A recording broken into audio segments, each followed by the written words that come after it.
G'day, I'm Hugh Miller. I'm an actuary at Taylor Fry, where I do a variety of analytics and social sector projects. I've also been a member of the Data Analytics Working Group for the past 3 years.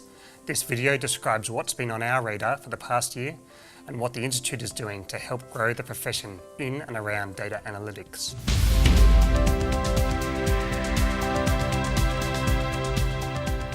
"2017 has been another year of growth for data science in Australia. More roles are being created and expectations are gradually rising as to what companies should be able to do with their analytics. In perhaps the biggest announcement affecting retail analytics, last April, Amazon announced it would be opening up an Australian retail arm. Amazon's expertise in logistics and scale mean that a large number of retailers, both online and in-store, will be heavily affected by Amazon's entry. The past year has been an opportunity for them to make sure they're ready for a retailing environment that will be increasingly competitive and data-driven. Fintech and insurtech continue to develop in Australia.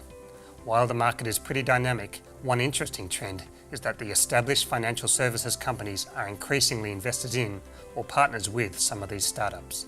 With the introduction of Australia's new payment platform in coming months, we expect that 2018 will be an exciting one for innovation in the financial services sector. State and federal governments have also been continuing to push into analytics. There's a growing recognition that efficient use of scarce taxpayer dollars involves being smarter about when and where money is spent, and to make sure that good outcomes are being achieved for citizens. This all requires data to drive evidence and insight.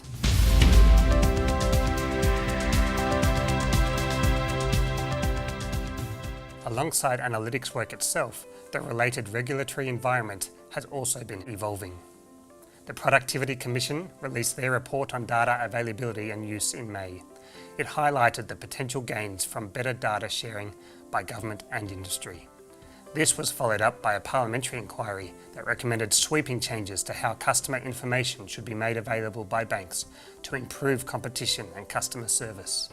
Financial regulators such as ASIC and APRA have also signalled that they're looking to grow in the type of data they collect and analyse. ASIC's Big Data Strategy, released in September, suggests that better analytics will help them to be faster and more evidence-based in identifying risks and issues that require attention.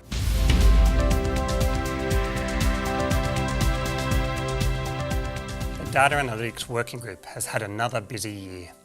Our goal is to ensure that actuaries are seen as trusted business professionals who use analytics to deliver useful advice. While the Institute does have a role to play in helping actuaries learn the technical skills and business thinking that they need to move into analytics, we also recognise that in some ways we're playing catch-up, since many actuaries are already working in analytics across a wide range of industries. Our challenge is to stay relevant in supporting them so that the actuarial designation is a valuable badge in the wild west of big data. One highlight for the year is the Data Analytics Seminar run in October, which members of the working group helped organise. As with previous years, this is a fantastic opportunity to hear up-to-date views from those working in analytics and network with other like-minded actuaries. Thanks particularly to Angat Sandhu and Michael Storozev for their efforts this year in organising the day. We've also been running study groups for online analytics groups to give people a forum for learning together. Special thanks to Amanda Aiken for her leadership in this. Our LinkedIn group continues to grow, providing useful updates on articles and trends. The Actuaries in Data Analytics microsite is a useful source of contacts, articles and knowledge for those seeking to get a feel for analytics. We've helped make sure that Actuaries Digital regularly produces articles relevant to data analytics professionals as well. One big topic that has filled our meetings this year is education. The Institute has undertaken a comprehensive review of education this year, and data analytics is an important part of it. One challenge is figuring out where it fits into the education system. For example, most of the existing Part 3 courses focus on industries, whereas analytics is more of a skill set that applies across industries. This means that we've had to consider both how an analytics course might look, as well as how to better build analytics into existing subjects.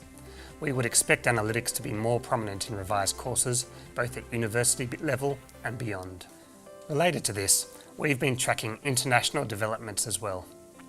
While the profession in Australia is recognised as a leader in how actuaries have diversified, some other countries are making similar steps and also developing educational resources. By paying attention to these, we'll ensure that we can leverage off others where possible in developing high quality resources for our actuaries. Bill Constantinides, a member of the working group, attended and presented at the UK Institute and Faculty's Data Science Summit, which provided a good opportunity to track international developments. At the end of last year, the Institute put out a green paper on big data's future impact on the insurance industry. This has been followed up in 2017 by surveys and insights session. This has been a useful way of highlighting how companies are evolving in their use of data and areas that need care in regulation and design. Finally, and most excitingly, our working group has managed to spawn a new working group.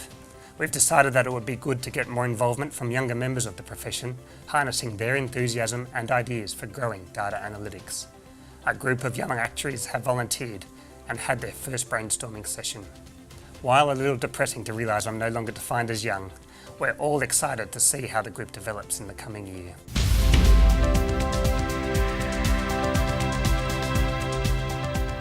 There are lots of ways to develop in analytics, and most of them can be counted towards CPD points. I've mentioned already the LinkedIn group, microsite and Actuaries Digital as great places to find interesting articles and resources. There are lots of great textbooks and online courses available for free or low cost, and we've provided some links to them as well. The data science competition website Kaggle is also a great way to get your hands dirty with data, and the working group would love to have another dedicated competition there soon. Finally, there are lots of conferences on analytics as well as meetups, including those that are hosted by the Institute, and these are only ever a web search away.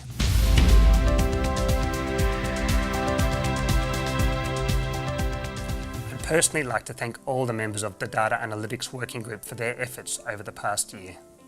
I'd particularly like to thank our chairperson Mitch, who's been ably chairing the Data Analytics Working Group for the past 3 years.